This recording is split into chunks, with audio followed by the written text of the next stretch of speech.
So, dun sa buong buhay mo na yon, since member ka ng LGBTQNA community, magbigay ka ng isang experience mo na na-reject ka, or pwede naman sa love, pero let's focus muna sa career. Siguro nung ano pa ako, elementary and high school, mahilig talaga ako sa mga TV shows, mga ganon. So nung high school ako, nagtry ako mag-auditions, mag-VTR, mga ganon, natry ko lahat yun. And yun nga, parang napagtanta ko, hindi talaga siya para sa akin kasi nga, ang daming rejections na nangyayari. Ganun. Hanggang sa parang na-discover ko din yung sarili ko sa pagmumodel. Ayun. Kaya hindi ko rin na-expect na ganun yung mangyayari. Kasi parang ang gusto ko talaga yun sa TV eh.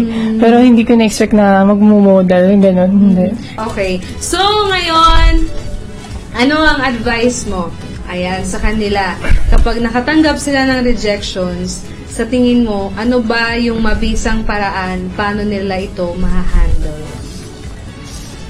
Well, for me, siguro a little sharing. Kasi bata pa lang ako, siguro. So, nung bata pa lang ako, nagka-choir na kasi ako sa simbahan. So, yun nga, hanggang sa tumagal ako sa church namin, ang talagang bilin sa akin ng parish priest namin, hanggang sa lumalaki ako, tanggap nila ako eh.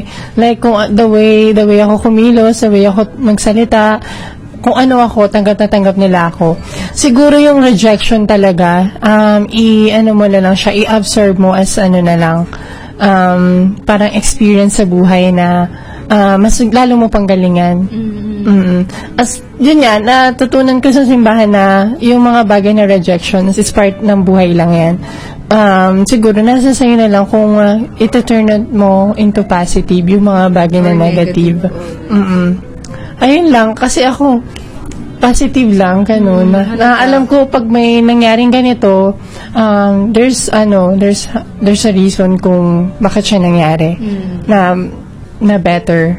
Kasi naniniwala ako like, Jeremiah 29 verse 11, "For I know the plans I have for you, plans to prosper you and not to harm you." Ayun lang, pinanghawakan ko lang yung verse na yun, kaya siguro, hindi ako masyadong apekto sa negativity. Turning positive lang. Sasabihin ko din eh, as long as naniniwala ka na kaya mo, at naniniwala ka na hindi ka pababayaan ni Lord, na walang binibigay si Lord na hindi mo kayang problema, makakaya mo talaga yun.